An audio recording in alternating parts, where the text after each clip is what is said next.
और शिव नंदन गणराज आज सभा में आई के राधे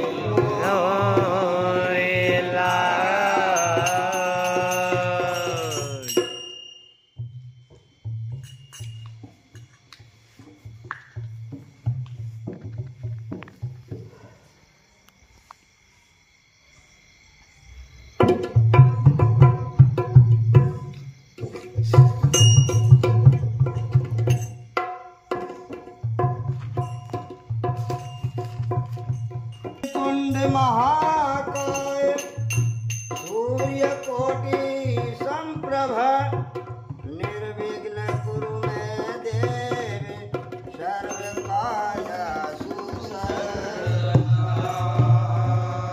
भगवान गजानन की विनती करते हुए हम बालक महाराज गजानन का आवाहन करते हैं।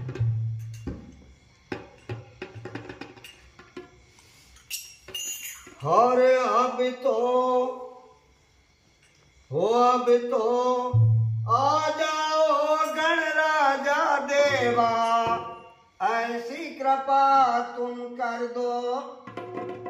अब तो आ जाओ गणराजा देवा, ऐसी कृपा तुम कर दो।